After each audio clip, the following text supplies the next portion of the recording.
world. Anybody else feel it? I seem to remember that my first feeling that things were definitely shifting was during the pandemic and the shutdown.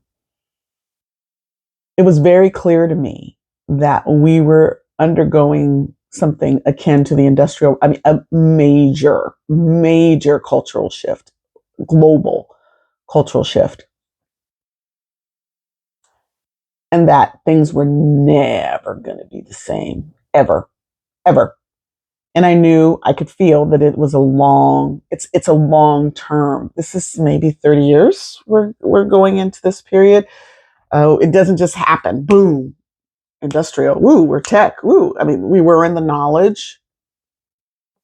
What I'm thinking right now is that we are in the clash of consciousness. Things are coming to a head. Let's open our hearts to that. Coming to a head. Things will not be the same. We are working differently.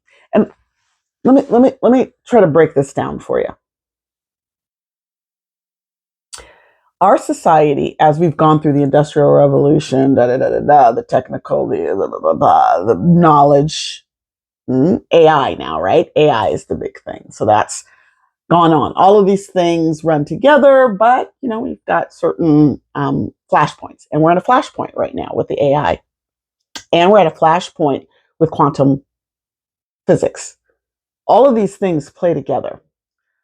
I've been in my head about it for about 20 years. Hopefully I can encapsulate it at least into something that I can cut up into a coherent idea of what I'm thinking. And it occurs to me. And some of and I meditate more than anything when I sleep, and I'm a dreamer.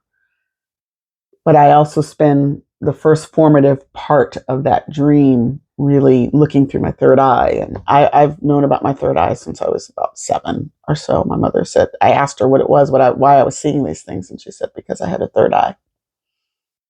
There have been times when I've been in my third eye, and I'm really going into it, which is one thing why I discovered cannabis.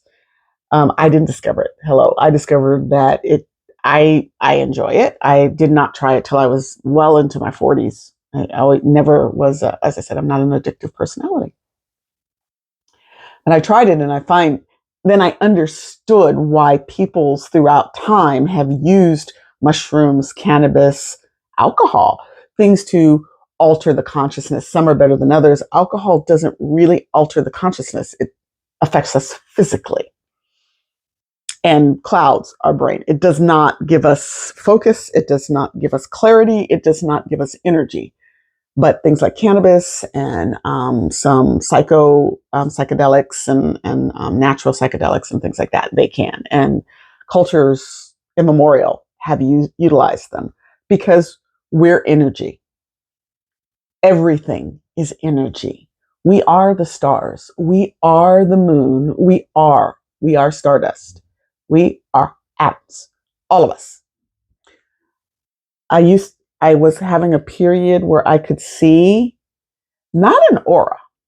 It was actually the energy in the person, and I understood that colors from the person. I could see those colors, and I could close my eyes, and if that person was very close to me, like my partner, I could feel this. It was an energy field, and our energies could go in and match, and we have had relations like that, which were mind blowing. Part of the whole mental aspect of love and sexuality and psyche and things. We also, when I say everything, I mean everything, things that are solid to us. Well, so what is this? Is this a matrix? Is this a simulation? Are we in an ant farm? It's altogether possible. But what I will say, if it is, we agreed to it. My mother used to say, you chose me, when I would say, I hate you, like every other stupid teenager does. She'd go, well, I don't know why you do, because you chose me. There's a reason. And what do I say out of my kid? I don't know why you hate me. Well, he never doesn't say hate me, but yeah, he doesn't say that. And he says, Mom, I don't understand why you don't understand. And I don't understand why you don't get it. Yeah. You're here to learn something from me, and I'm here to learn something from you. So let's figure out what it is.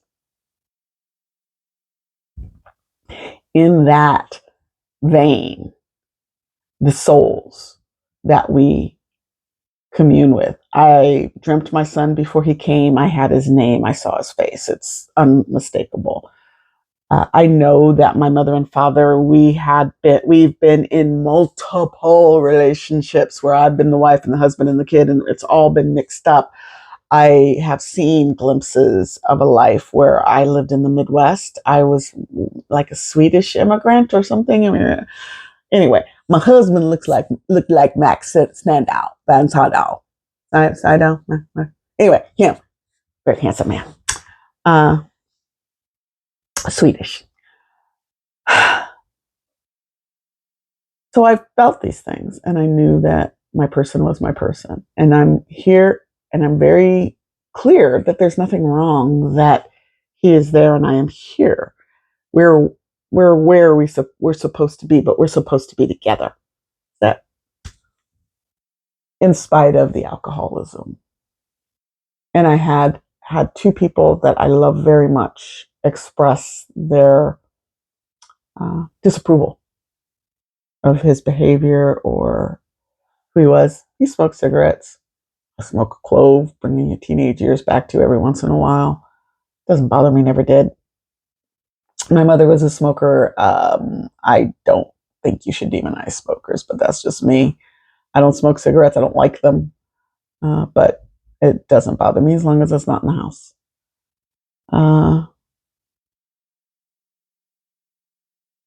But I decided to give that power back. Take my energy.